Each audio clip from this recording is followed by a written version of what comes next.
မန္တလေးမှာမိလောင်ဖြစ်ပွားတဲ့သတင်းကိုတင်ဆက်ပြီးသွားမှာပဲဖြစ်ပါတယ်26ရက်နေ့3လပိုင်း2026ရက်နေ့ကမနေ့9:30ခန်းမန္တလေးတိုင်းဒေသကြီးမဟာအောင်မြေမြို့နယ်89လမ်းနဲ့39လမ်းကြားမှာနေအိမ်တစ်လုံးမိလောင်ဖြစ်ပွားကြောင်းသတင်းရရှိထားပါတယ်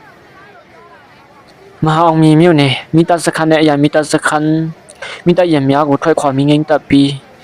မိသားတပ်ဖွဲ့ရဲ့ကျူပန်းမှုကြောင့်9:55မိနစ်အချိန်ခန့်မိငိမ့်တပ်နိုင်ကြောင်းဖြစ်ပါတယ်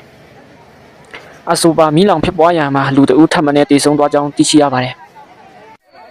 ခုလိုနေရာတီလျှောက်တွေ့တဲ့ရာတီဥတုမှာမိဘေးအန်တရဟာအချိန်မရွေးဖြစ်ပွားနိုင်တာမို့ဒီအချက်လေးချက်ကိုအထူးပြုလိုက်နာစီရှင်ပါတယ်နံပါတ်1လက်စစ်ပစ္စည်းကိုစတင်တဲ့ကြအသုံးပြုပါအသုံးမပြုတဲ့လက်စစ်ပစ္စည်းကိုပလက်ဖြုတ်ထားပါဖုံးအတွင်းကျိုးများကိုဟောင်းနှွမ်းနေတော့လက်စစ်ဝါယာကျိုးများနဲ့အမြန်လဲပါမီတာပေါင်းနဲ့မိန်းခုတ်များကိုပုံမှန်စစ်ဆေးပါနံပါတ်2မိဖို့ချောင်းမိတတိပြုပါသမင်းဟင်းချက်ပြီးတိုင်းမိကျွင်းမိကြံများကိုတေချာငိမ့်တပ်ပါကဲအိုးအသုံးပြုပါက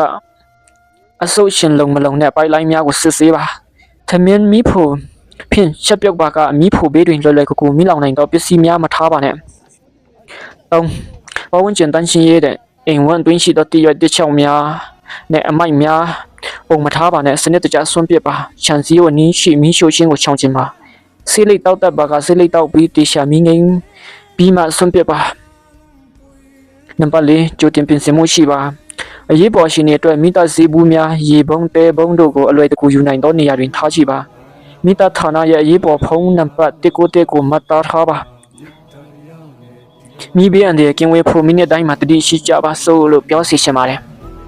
ခုကျွန်တော်ပြောတဲ့အချက်တွေကလိုက်နာရင်99%နှုန်းသောတင်ဟာမိဘေးအန်တဲ့ကင်းဝေးနိုင်ပါတယ်အားလုံးကိုကျေးဇူးတင်ပါတယ်